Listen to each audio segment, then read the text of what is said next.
15% of Americans say they don't have hobbies. There are currently 347,278,807 Americans living in the US. That means about 52,091,821 people in the US don't have hobbies. Hobbies are important. According to UC Davis Health, people who spend at least 20% of their time working on projects or ideas that they're personally interested in are protected from higher rates of burnout. So today, I'm going to give you 7 hobbies that you can start today that isn't time consuming and great for the planet.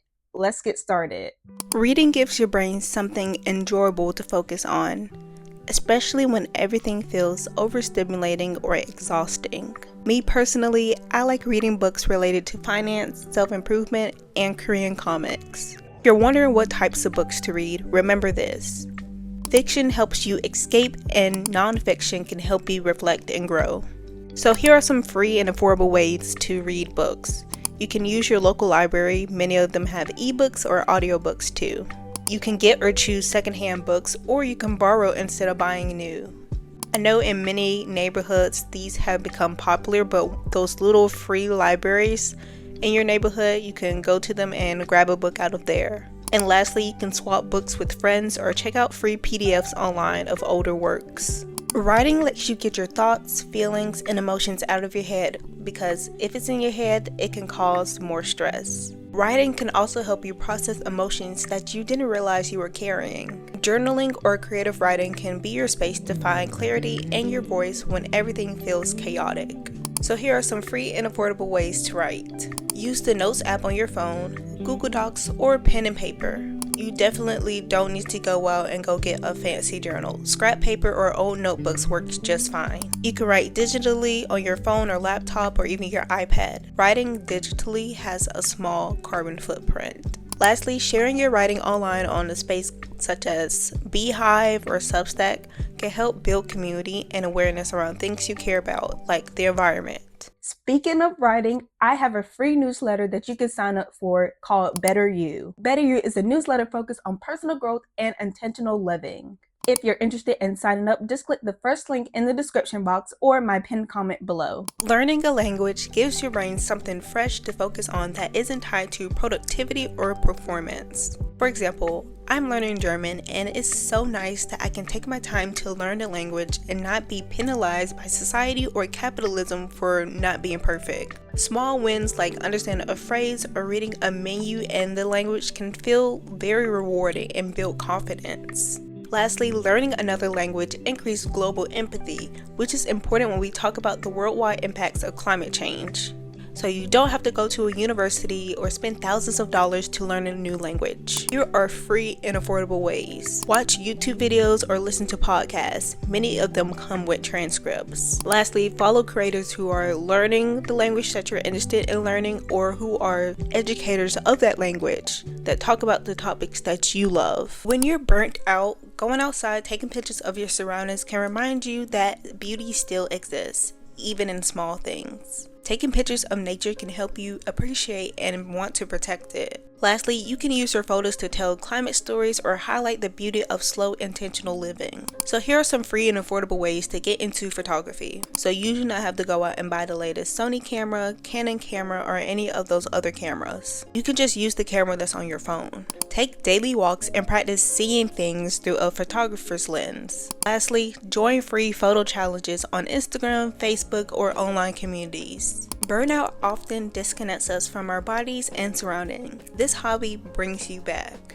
Identifying plants gets you outside and paying attention to your surroundings. You learn what grows around you, which helps with conservation, gardening, and even composting. It also builds a sense of place, and the more we care about our environment, the more we want to protect it. So here are some free and affordable ways to get into plant identification. Learn about the different types of plants on YouTube or from a book. Take photos and research them online. And lastly, go on a local nature walk or just explore your backyard or nearby parks. Composting is my favorite and low effort hobby. It gives you something small but meaningful to do regularly. When everything feels out of control, turning food scraps into soil gives me a sense of control. Composting also reduces landfill waste and methane emissions. Lastly, composting nourishes the soil, which is essential for healthy ecosystems and food systems. So here are some free and affordable ways to get into composting. So there's a myth out there that says that, oh, you need a big backyard to compost, or you need a lot of space to compost, or you need the big bins and all those kind of stuff. You don't need a big backyard. You don't even need a fancy bin. You can start with a plastic container or repurpose a plastic tub. When I first got it started, I just used buckets, like these big blue, like what you put paint in. Yeah, that's what I use, and I just had multiple of them and I got them for free. Some cities or town offer free compost drop-off locations, so you can utilize those. And lastly, you can try indoor composting like bokashi or vermicomposting if you don't have a yard or anything. And no, your house won't stink or anything. So this is a hobby that I'm trying to get into. However, crocheting is a great hobby. The repetitive motion of crocheting is soothing.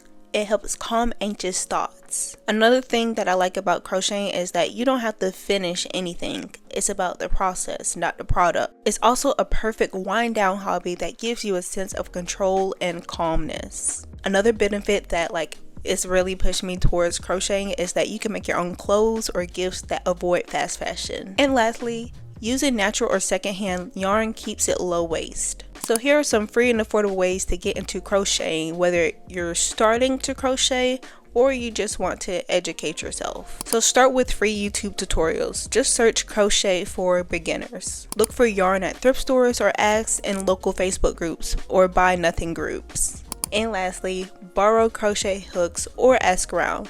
Someone might have an extra one. I hope that these hobbies help remind you that healing from burnout doesn't take this big dramatic change. Sometimes it's something small that helps you bring yourself back to your original self. Since this video is part of my burnout recovery series, I know most of us can't just put a pause on life when we're experiencing burnout, unfortunately. We still have to go to work, handle responsibilities, and just keep pushing on and push through it. That's why I also made a video on how to handle burnout while you still have to go to work and handle the day-to-day responsibilities in your life. You can click right here to watch the video if you're interested. Anyways, thank you for watching. Please don't forget to hit the subscribe button and hit the like button if you found anything valuable in this video. I'll see you in the next video.